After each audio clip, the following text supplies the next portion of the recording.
Hello students, welcome to B biological. আমি Aditi ma'am, আর আজকে তোমাকে আমি একটা সিক্রেট টিপ দিতে এসেছি। তুমি নিশ্চয়ই পড়েছো যে বৈদিক যুগে ছাত্রছাত্রীরা কিভাবে বেদ মুখস্থ করতো শুনে শুনে। জাস্ট গুরুদেব বলতেন আর সেটা শুনে শুনেই তাদের মনে পুরো শ্লোক, অত বড় বড় অত জটিল শ্লোক সব তাদের মনে থেকে যেত। কেন জানো? কারণ তারা কিছু সায়েন্টিফিক মেথড ফলো করতো নিজেদের মেমোরি পাওয়ারকে বাড়ানোর জন্য। আর আমি সেরকমই 5টা টেকনিক তোমাকে বলবো যেগুলো বৈদিক যুগে ছাত্রছাত্রীরা ইউজ করত তাদের অধ্যাবসায়ের জন্য।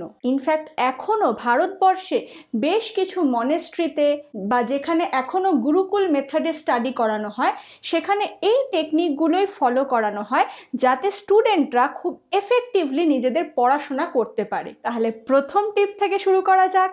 পড়ার সময় তোমাদেরকে একটু জোরে পড়তে হবে আর নিজেদের বডি পার্টস মানে হ্যান্ড মুভমেন্ট বা ফেস মুভমেন্ট করতে হবে। এবার এটা কেন তুমি বলতেই পারো যে এসব করে আমার কি লাভ। দেখো, তুমি যখনই পড়াটা জোরে জোরে পড়ছো তখন তুমি পড়ার সাথে সাথে সেই পড়াটাই নিজের কানেও শুনছো।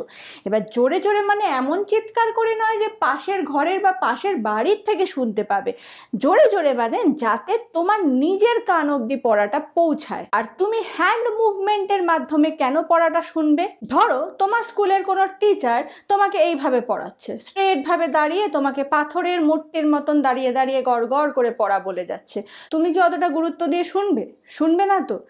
এই যে ফেশিয়াল এক্সপ্রেশন হচ্ছে, এই যে আমার হ্যান্ড মুভমেন্ট হচ্ছে, এইগুলোর মাধ্যমেই কিন্তু তুমি আমার কথাটার সাথে কানেক্ট করতে পারছো, তাই নয় কি?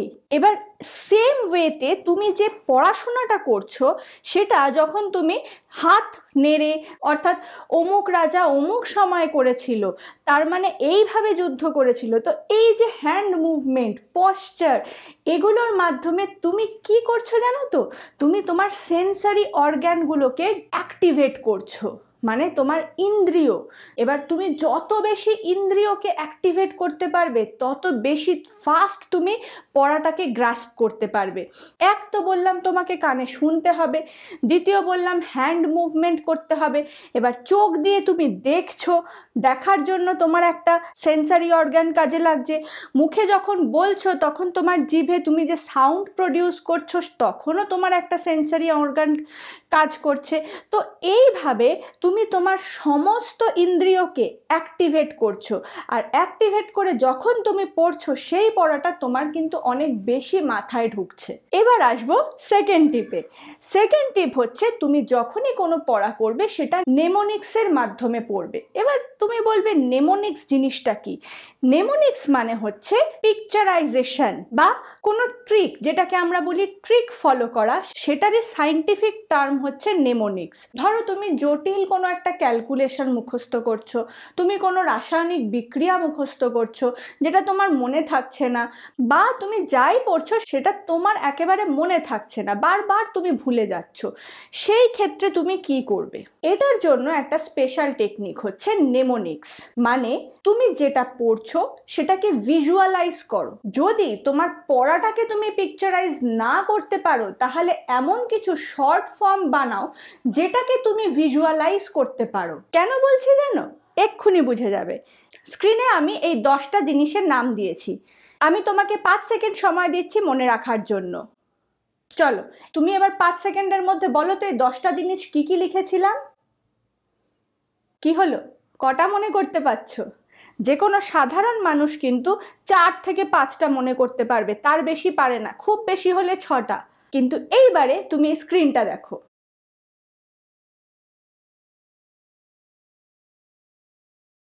এবারে তুমি এই স্ক্রিনে দেওয়া ছবিগুলোর মধ্যে কটা জিনিস মনে করতে পারছো? মোস্ট অফ দ্য পিপল কিন্তু সব কটা মনে রাখতে পারে। যদি সব কটা নাও সম্ভব হয় 7, 8, 9টা অবধি তো পারেই। দেখো তোমাকে আমি কিন্তু ভিডিওর মধ্যে লাইভ প্রুফ দেখালাম যে একটা লেখা পড়ার থেকে ছবি ভিজুয়ালাইজ করা সেটা অনেক বেশি কার্যকর তোমার মেমোরিতে সেই পড়াটাকে ছেপে দেওয়ার জন্য। তাই জন্য ধরো তুমি হিস্ট্রির কোনো একটা চ্যাপ্টার পড়ছো, সেটাকে মুখস্থ করার চেষ্টা না করে সেখানের ইভেন্টগুলো যদি তুমি ভাবতে থাকো, কল্পনা করতে থাকো যে কিভাবে হয়েছিল, লাইক আ সিনেমা, মুভিতে যেরকম হয় সেইভাবে যদি তুমি ভিজুয়ালাইজ করো, তাহলে কিন্তু দেখবে তুমি আরো ভালো করে মনে রাখতে পারছো। এই পিকচারাইজেশনটা কিন্তু নিজের মাথায় সব সময় যখনই পড়বে, যে সাবজেক্টই পড়বে সেটা করার চেষ্টা করবে। কিছু কিছু ক্ষেত্রে যেটা হবে না, সেটাকে তোমরা নতুন কোনো ট্রিক বানিয়ে এমন কিছু গল্পের মাধ্যমে এমন কিছু করে নিজেরা বানাবে যাতে সেটা তোমাদের মনে থাকে। এটাকেই বলে নেমোনিক্স। এবার বলবো থার্ড টিপে তোমাকে নিজেকে প্রশংসা করতে হবে। দেখো, নিন্দা করার লোকের কিন্তু অভাব নেই বাজারে। তোমার একদম কাছের লোক, মা বাবা বাদ দিয়ে সবাই পিছনে তোমার নিন্দাই করে। এইটা একটা ধ্রুব সত্য যেটা তোমাকে বুঝতে হবে এখন থেকে। তাই পৃথিবীতে যখন তুমি চলবে এই নিন্দাটাকে নিয়েই চলতে হবে, কিন্তু তোমাকে নিজেকে নিজের প্রশংসা করে যেতে হবে। নিজের কনফিডেন্স কত গুণ বাড়বে সেটা তুমি কল্পনাও করতে পারবে না যদি তুমি নিজের প্রশংসা নিজে প্রতিদিন করো। ধরো তোমার টার্গেট আছে, তুমি পরীক্ষাতে ভালো রেজাল্ট করতে চাও, বা তুমি কোনো একটা পরীক্ষা সামনে তোমার দিতে চলেছো যেটাতে তোমাকে ভালো ফল করতেই হবে তোমার কেরিয়ারের জন্য। সেই সময় কি করবে তুমি?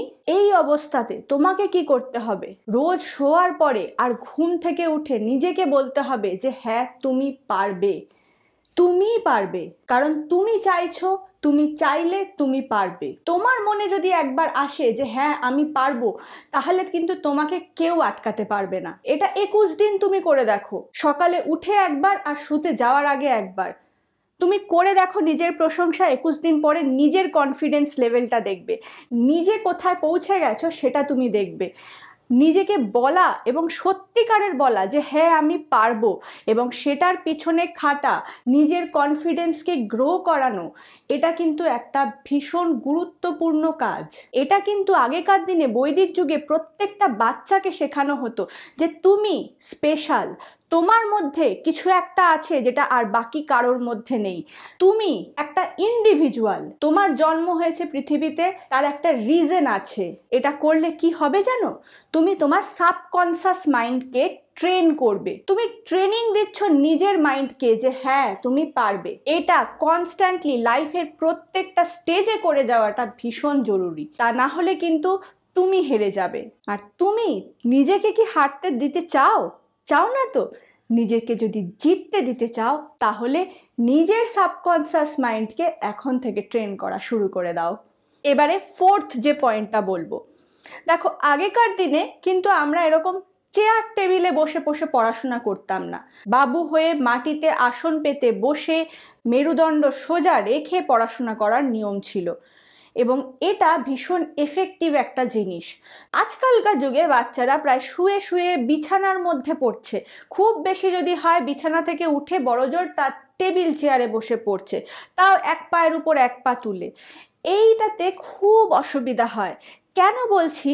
এই যে তোমার শিরদাঁড়া আছে না, এটা যখনই তোমার সোজাভাবে থাকবে, একমাত্র তখনই তোমার ব্রেন, তোমার সমস্ত স্নায়ুগুলো একসাথে কানেক্ট হয়ে ভালো করে কাজ করবে, এবং তুমি যেটা পড়ছো সেটা ভালো করে তোমার মাথায় রাখতে সাহায্য করবে। এই সোজা শিরদাঁড়ার জন্য আমাদের পেছনে 7খানা চক্র কিন্তু অ্যাক্টিভেটেড হয়। এবার এই চক্রগুলো কিভাবে আমরা অ্যাক্টিভেট করি সেটা সম্পূর্ণ আলাদা টপিক, সেটা নিয়ে আমি এই ভিডিওতে কোনো কথা বলছি না। কিন্তু মাথায় রাখবে, যখনই তুমি পড়তে বসবে তখন তোমাকে শিরদাঁড়া সোজা রেখে পড়তে হবে, যাতে তোমার সমস্ত চক্রগুলো ওপেন হতে থাকে। তবেই তুমি যেটা পড়ছো ভালো করে মাইন্ডে গেঁথে যাবে। এবারে স্কুল বা কলেজে যখন তুমি যাচ্ছ, তখন তো তুমি আর মাটিতে বসে পড়াশোনাটা শুনতে পাচ্ছ না বা পড়তে পাচ্ছ না, তোমাকে চেয়ারের উপর বসতেই হচ্ছে। কিন্তু সেই চেয়ারে বসার সময়ও একটা জিনিস মাথায় রাখবে, যে তোমার পা যেন কোনোভাবে কোনো অন্য পজিশনে না থাকে। মেয়েরা অনেক সময় ক্রস লেগ পজিশনে বসে, পায়ের উপর পা তুলে বসে, বা ছেলেরা ক্যাজুয়ালি একটা পায়ের উপর একটা পা তুলে রেখে বসে। এইভাবে বসবে না। এখন থেকে আজ থেকে তুমি নিজেকে ট্রেন করো যে যখনই তুমি ক্লাসরুমে ঢুকবে তখন তুমি নিজের পাটাকে মাটিতে, দুটো পাই গ্রাউন্ডের মধ্যে রেখে সোজাভাবে বসে পড়াটা শুনবে। এটা যদি প্র্যাকটিস তুমি আজ থেকে শুরু করো, তুমি নিজে বুঝতে পারবে কতটা এফেক্টিভ এই ব্যাপারটা। তাই আজ থেকেই নিজের সিটিং পশ্চারটাকে কারেক্ট করো। আর ফিফথ যে পয়েন্ট, রিপিটেডলি বোরিং জিনিসপত্র করে যেও না। দেখো, আমাদের রিপিটেডলি কিছু কাজ করে যেতেই হয়, যেটা যেমন সকালবেলা ঘুম থেকে উঠে দাঁত মাজা, তারপর খাওয়া, এগুলো আমরা সবসময় রিপিটেডলি করে যাচ্ছি, এগুলো কিন্তু বোরিং জিনিস। এবার পড়াটা যদি তুমি বোরিং ভাবে করো, যে আমাকে এবার পড়তে বসতে হবে, এই বইয়ের পাতা উল্টাচ্ছ, এটা করলে কিন্তু তুমি কখনোই ভালো করে পড়াশোনা করতে পারবে না। পড়াশোনার জন্য আলাদাভাবে আলাদা জায়গায় বসে প্রপার সিটিং পশ্চার ফলো করে বসে তোমাকে পড়তে হবে। কেন? কারণ তুমি কিছু নতুন জিনিস শিখতে চাও।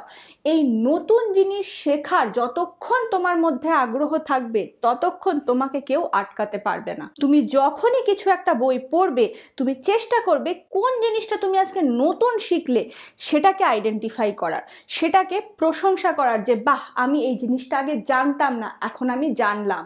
আজকের যে পড়াটা করলাম সেটাতে আমি এই জিনিসটা নতুন জানলাম। এবার তুমি বলবে, আমি তো অনেক সময় রিভিশন করি, জানা জিনিসটাকে আবার পড়তে হয় পরীক্ষার আগে, তখন আমি কি করব? তখনও তোমাকে মাথায় রাখতে হবে রিভিশন করার সময় যে তুমি আগের পড়া যেটা করেছিলে, যেটা তোমার মনে ছিল, তার থেকে বেশি ভালো করে পড়লে কিনা। তাই সব সময় নিজের মনে বেটারমেন্টের একটা চেষ্টা, জানার একটা আগ্রহ, সেটা তোমাকে সব সময় বজায় রাখতে হবে। আর এটা শুধু স্টুডেন্ট লাইফ বলে না, পরবর্তীকালেও প্রত্যেক দিন নতুন কিছু একটা শিখলে তবেই তুমি কিন্তু জীবনে এগিয়ে যেতে পারবে। তাই প্রতিদিন নতুন কিছু শেখার চেষ্টা করো। তুমি যেটা পড়ছো, তোমার স্টাডি মেটেরিয়াল, সেটা থেকেও নতুন জিনিস শেখার, বের করে নেওয়ার, খোঁজার চেষ্টা করো। এই চেষ্টাটাই তোমাকে তোমার গোলের দিকে এগিয়ে যেতে সাহায্য করবে। আর এইভাবেই তোমার স্টুডেন্ট লাইফকে আরো বেটার করার জন্য আমি যে পরিশ্রম করছি, তার জন্য এই ভিডিওটাতে একটা লাইক অবশ্যই করে দেবে। তোমরা ভিডিওটা দেখতে দেখতে লাইকটাই করতে ভুলে যাও, তাই জন্য মনে করিয়ে দিলাম, অবশ্যই লাইক করো। কিন্তু নিচে কমেন্ট করে জানাও যে তোমাদের মধ্যে কে কে এই স্পেশাল টেকনিকগুলো অ্যাচিভ করে নিজেদের পড়াশোনাতে ইমপ্রুভমেন্ট আনতে চাও। তাহলে দেখা হবে পরবর্তীকালে এরকমই কোনো একটা গুরুত্বপূর্ণ ভিডিওতে। ততক্ষণ খুব ভালো থেকো আর খুব মন দিয়ে পড়াশোনা করো।